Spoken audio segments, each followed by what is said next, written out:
Olá, estudante! Seja muito bem-vindo ao canal da Sala de Exatas. Eu sou o professor Ítalo Malinovski e neste vídeo nós vamos continuar a resolução de todas as questões de física que caíram no vestibular da Universidade Estadual do Amazonas. Vou deixar aqui em cima a playlist com a resolução das outras questões desta prova. Lembrando que a prova da Universidade Estadual do Amazonas é dividida em 2 dias, e nós estamos resolvendo aqui as questões referentes ao primeiro dia de realização de prova. Vamos à leitura do enunciado e depois a correção passo a passo desta questão. Em uma indústria química, foi necessário transferir uma determinada massa de vapor de água de um reservatório onde estava submetido a uma temperatura de 127 graus Celsius para outro com 60% de mais volume, né?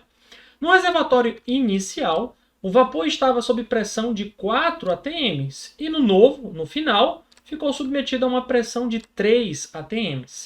Considerando que durante a transferência houve perda de 20% da massa de vapor de água para a atmosfera, que os recipientes tenham paredes isolantes e adiabáticas, e que o vapor de água seja um gás ideal, a temperatura da massa de vapor de água que restou dentro do novo reservatório foi de...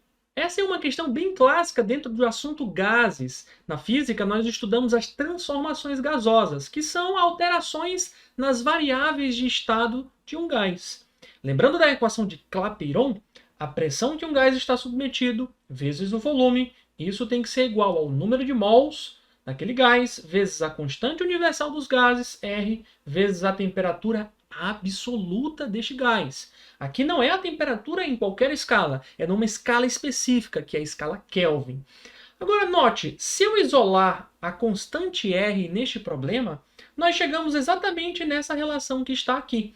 Porque se você descer com o N e com o T, a relação PV sobre NT tem que dar R a todo momento. Então, no início, essa relação aqui tem que ser R. No final, ela também tem que ser R. Então, partindo dessa igualdade, nós podemos resolver este problema. Então, o que nós temos são 2 recipientes e essa massa de gás vai ser transferida, de tal forma que o volume inicial nós vamos chamar de V0, a pressão inicial no primeiro recipiente era 4 atm, a temperatura inicial era de 127 graus Celsius, só que nós devemos levar essa temperatura para a escala Kelvin. Para isso, nós somamos esse valor de 127 a 273. Somando com 273, nós saímos de Celsius e vamos até a escala Kelvin. Então, a temperatura inicial é de 400 Kelvin. E o número de mols nós vamos chamar aqui de N0.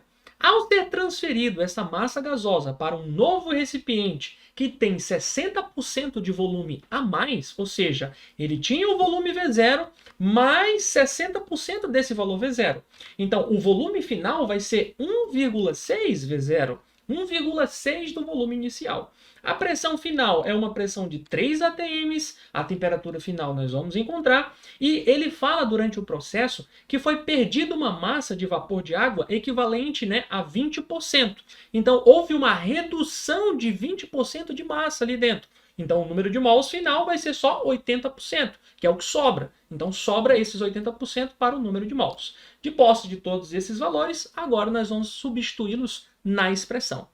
Substituindo todos os valores na expressão acima, a pressão inicial 4, o volume inicial V0, o número de mols inicial N0 e a temperatura absoluta inicial 400, a pressão final 3, o volume final 1,6 de V0, o número de mols final 0,8 do número de mols inicial, N0, vezes a temperatura final, T. Aqui a gente vai poder simplificar várias coisas. Veja só, nós podemos simplificar esse volume inicial com esse volume inicial. Nós podemos dividir 1,6 por 0,8, note que isso vai dar 2, e aqui está.